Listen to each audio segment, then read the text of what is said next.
Germany's plan to build a green hydrogen economy was meant to anchor its energy transition and industrial future. Instead, the rollout is slowing and in some cases stalling under the weight of high costs and weak demand. At the heart of the problem is price. Producing green hydrogen in Germany currently costs well over €7 per kilogram, driven by expensive electricity, high capital costs, and low utilization rates.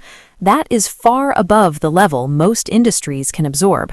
By comparison, gray hydrogen, made from natural gas, costs roughly €3 to €4 per kilogram. Even by 2030, analysts expect domestic green hydrogen to remain far more expensive than fossil alternatives.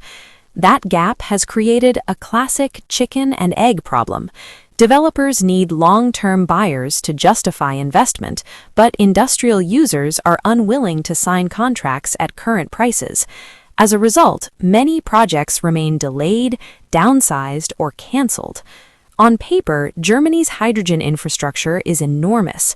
Plans are in place for a nationwide hydrogen pipeline network of nearly 10,000 kilometers, largely repurposed from existing gas lines, at a cost approaching €20 billion. The goal is to have most of this network operational by the early 2030s. But auditors warn the network may be far larger than near-term demand justifies. Current hydrogen consumption forecasts suggest much of the capacity could sit underused, raising the risk of stranded assets. Electrolyzer manufacturing tells a similar story. Germany has invested heavily in domestic production capacity, with new factories capable of producing several gigawatts of equipment each year.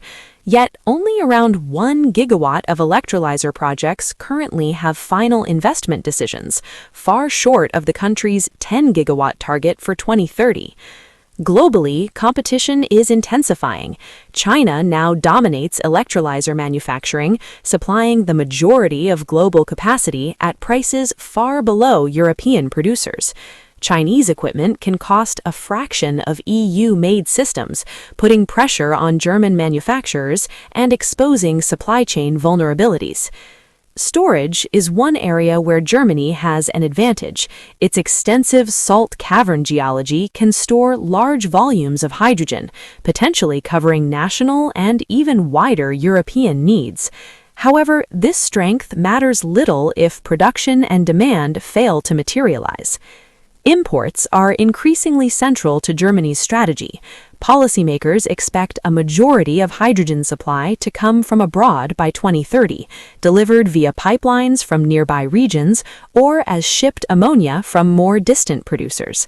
Some long-term import deals have been signed, but others have collapsed due to weak European demand and uncertain economics. Government policy has also shifted.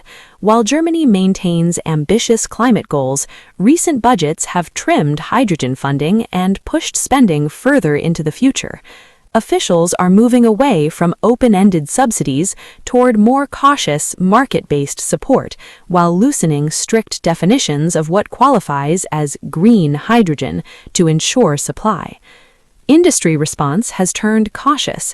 Major utilities and manufacturers have paused or canceled projects, laid off workers, or delayed investment decisions. High-profile plans in steel, power generation, and hydrogen manufacturing have been shelved despite substantial subsidies. The result is a sector at a crossroads. Germany has built plans, factories, and pipelines for a hydrogen economy that has yet to find a viable business case. Without either dramatic cost reductions or stronger policy support to create demand, the risk is growing that infrastructure outpaces reality.